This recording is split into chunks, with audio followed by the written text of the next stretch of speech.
the historical significance of the re-election of Donald Trump. So serious times call for serious leadership. It's going to be a policy agenda-driven administration and a Congress. And you've heard us say many times that it could be, I believe it will be, the most consequential Congress in the modern era, most consequential administration of the modern era, because frankly, we have to fix almost every area of public policy. Do historians see parallels in 2024 with the nation's founding presidents? Well, there are incredible parallels between the 1790s and today. If I were to describe a decade that was characterized by pandemics, concerns about immigration, xenophobia, citizenship, who gets to belong in the United States, freedom of speech, sedition laws, political violence, foreign interference in elections, these were all things that happened in the 1790s and would probably sound incredibly familiar. Today is Thursday, November 14th, and this is The Issue from VOA.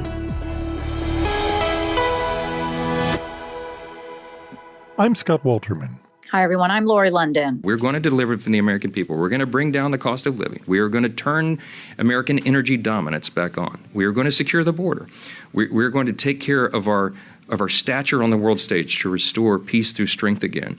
And all of the things that are concerning people, from woke ideologies in the schools and the business place to all the other chaos that we've ensued with the rising crime rates and everything around the country, we have solutions for all that. President-elect Donald Trump has begun to announce his nominations for cabinet positions with people of varying degrees of experience to fill some of the most crucial positions in his administration. Reuters correspondent Zachary Goldman brings us this report. U.S. President-elect Donald Trump has announced his picks to fill a number of crucial positions in his next administration. Some have been criticized for a lack of experience, but many share two common characteristics: loyalty to Trump himself and hardline political stances on issues important to the incoming president. Trump on Tuesday said he had picked Pete Hegseth to run the Department of Defense.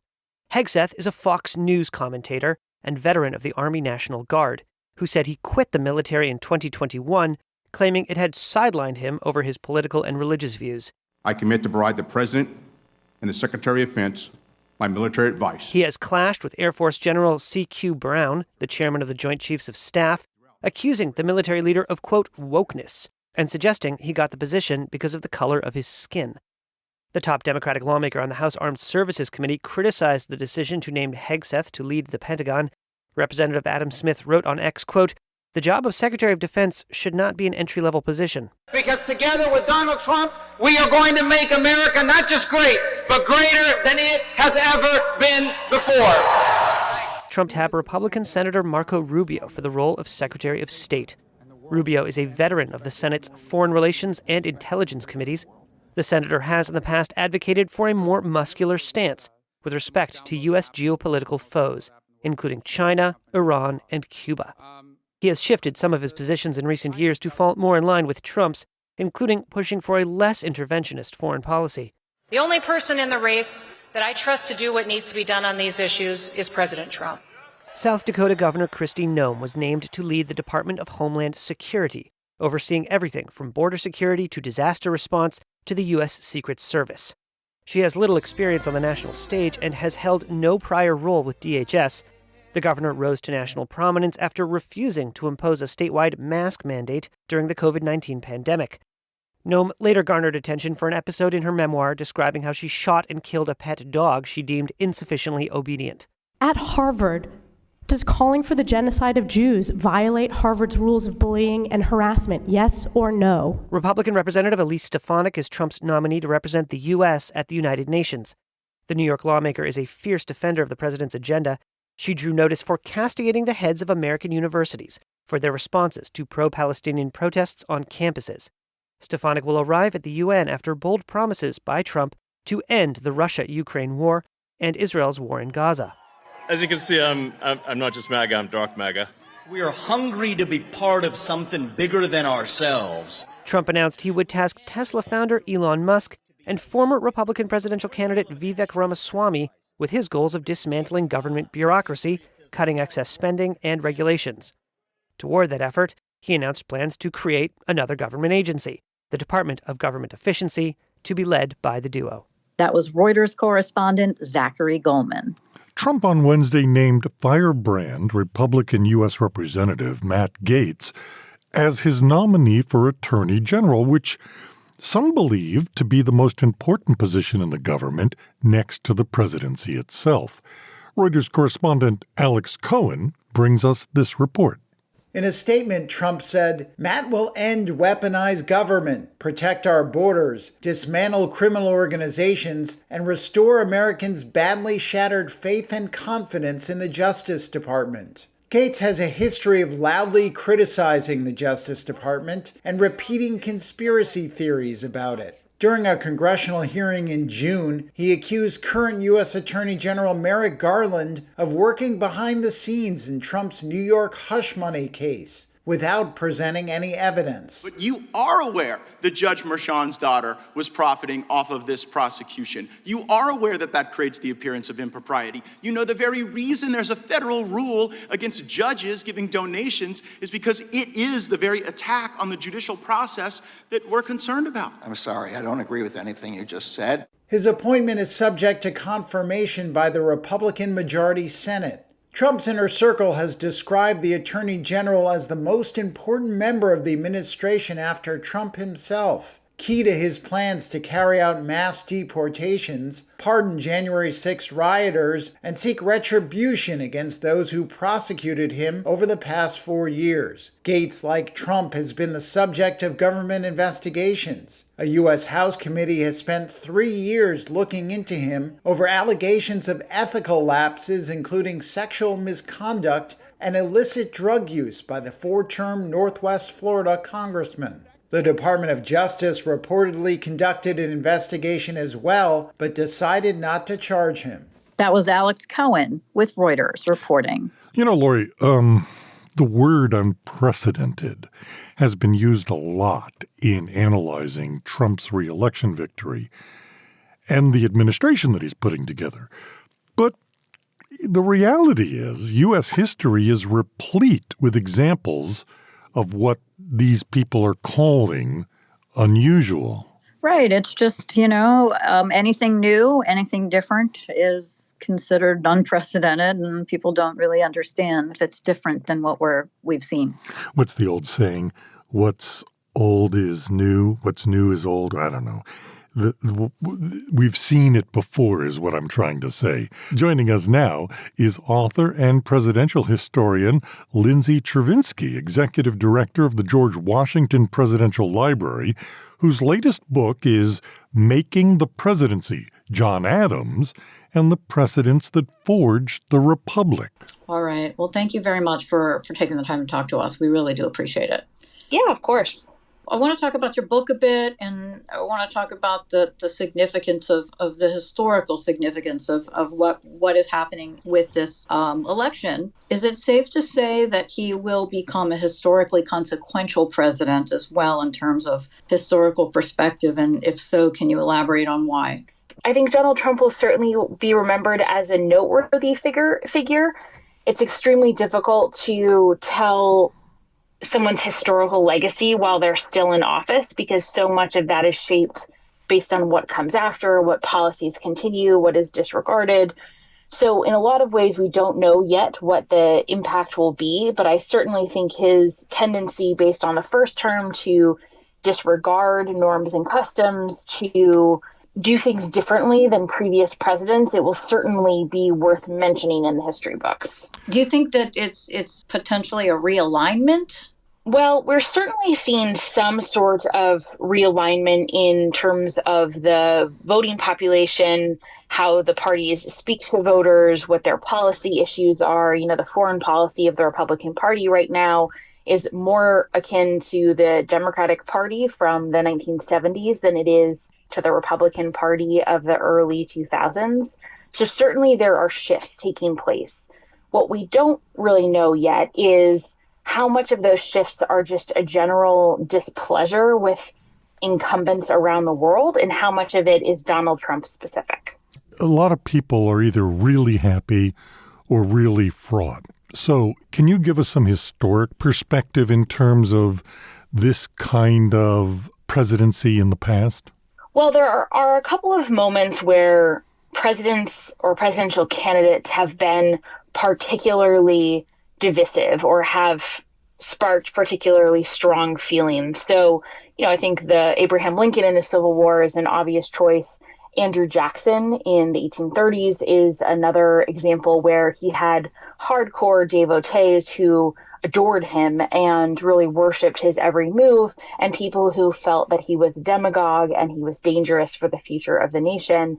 More recently, I think that I'm not sure that Ronald Reagan ever inspired as much sort of fear and loathing as we might see right now, but certainly people really felt strongly in a positive direction about his candidacy. The other example that I might point to would be FDR.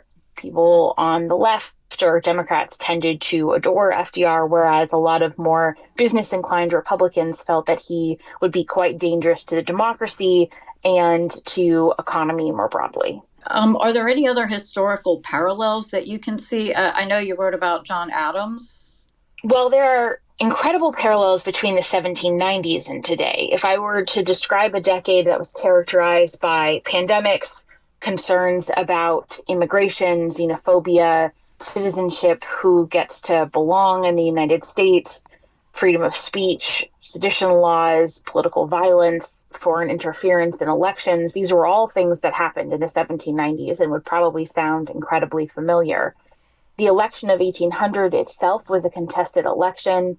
It was thrown to the House of Representatives after there was a tie, and they ended up taking 36 ballots to determine that Thomas Jefferson would be the third president of the United States. And in that period of time, there was an incredible and quite palpable threat of violence.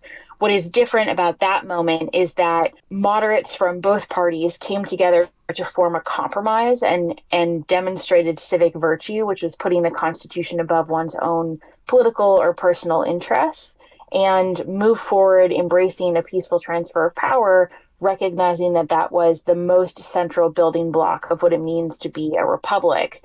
And I'm not seeing a whole lot of demonstration of that type of unity in this particular moment.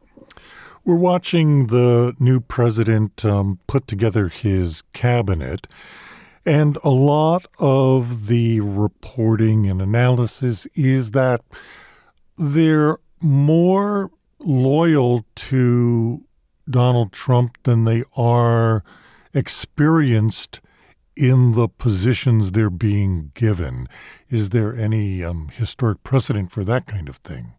Yeah, there is. So that immediately brings to mind Warren Harding, who was president in the 1920s. He filled his cabinet with many friends and colleagues, most of whom were from Ohio. So they were known as the Ohio Gang. They were all quite friendly with him, and many of them were from, businesses or had business interests at heart. And the outcome of that is, I think, perhaps a warning sign, which is that because they didn't have a whole lot of experience and were counting on that friendship, Warren Harding had the most corrupt administration, at least until Richard Nixon, but probably longer than that, in that there were a series of corruptions that racked the Veterans Administration and the Department of the Interior and the Department of Justice. And the only reason Warren Harding sort of escaped being tied into that corruption was that he died unexpectedly while in office. During the presidential campaign, much was made about the danger of losing the democracy. Based on what we know from history about democracy, do you think there's any validity to that? Well, I think that it's important not to think of, first I should say that historians are notoriously terrible future predictors. So I will not make any guesses about what will or will not happen. But I think it's important not to think of democracy as an on-off switch, but rather as like a dimmer. And you can take one step forward and two steps back and maybe one step sideways. And so it's not that we are a democracy or we're not. It's that we either are a more, at various moments, a liberal democracy versus a more small L liberal democracy. And so there are a number of things that have happened, like the Supreme Court saying that essentially the president is above the law. That is a step towards authoritarianism. The judicial system's inability to hold certain people in power to account is a step towards authoritarianism. However, the fact that we did have a free and fair election is a step towards, positive small L democracy, even if not everyone necessarily likes the outcome. So I think there are a number of things that could happen in the next 4 years that would really push us in that direction. I don't know that there's any one moment that we can officially say we are no longer a democracy, except for perhaps if we no longer have free and fair elections. But most authoritarians don't come to power through military coup or military might. Most come to power through constitutional electoral means, and then they make a number of changes to corrupt the system from the inside and to make it harder to remove them from power or hold them to account. So the Constitution is not necessarily, while it's in existence, a bar to authoritarianism. It is a starting place, but it is not necessarily sufficient. What would you say to people at this moment to think about in the next 4 years? I would say focus less on rhetoric, focus less on the sort of various attempts to stir up outrage and the outrage response, and instead focus on policy and focus on the rule of law. Because the policy is what is going to potentially be a threat to rule of law, and the rule of law is really what the bedrock of democracy stands upon and is what people have to work to defend. Okay, I have a twofold question. First, your book, Making the Presidency, John Adams and the Precedents That Forged the Republic. Are there lessons on the American presidency that we can learn from our nation's second president, John Adams? Yes, absolutely. So one of the things that John Adams understood, he wrote a letter to his wife, Abigail, after spending his first night in the White House, and said, "May none but honest and wise men rule under this roof." And the reason he wrote that is because he understood that character matters a great deal to the presidency. Very little of the presidency is actually written down in the Constitution and depends intensely on people acting in good faith and trying to uphold the norms and customs of our system. And we just never really know what is going to come down the pike. And so instead, we have to try and focus on having people of good character and demanding they uphold that character. And so that would be the lesson that I would ask people to focus on. Well, okay. Then finally, and probably the most important question of all, is your dog. You named your dog John Quincy Dog Adams. I did. And, we're very dog friendly here on this program. Why did you choose that name and that president for your pup? John Quincy Dog Adams, like his namesake, is way too smart for his own good. He is highly opinionated, has very strong feelings about people, and a very strong sense of his own personal boundaries. And so he is never boring, always entertaining, and therefore John Quincy Adams felt like a very good namesake. What breed is it? So he is technically a full-bred American Foxhound. He is a rescue dog. Actually, this story is so full of fate. It's unbelievable. So he's a rescue dog. I got him as a puppy, did one of those DNA tests, and it turns out he's an American Foxhound. I got him when I was working on my first book, which was called The Cabinet, George Washington and the Creation of an American Institution. And it turns out that George Washington created the American Foxhound breed by breeding English hounds with French hounds that he received as a gift from the Marquis de Lafayette. And the person who brought over those French hounds was none other than John Quincy Adams, none of which I knew when I named my dog John Quincy Dog Adams. That's an awesome story.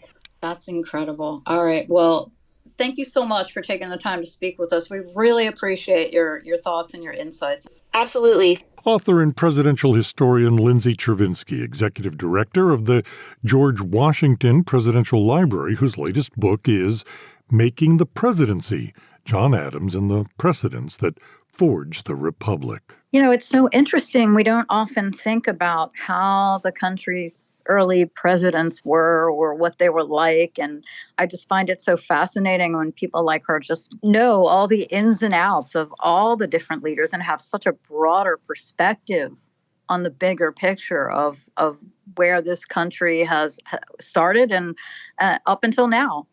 Yeah, I guess we sort of hollow them out. You know what I mean?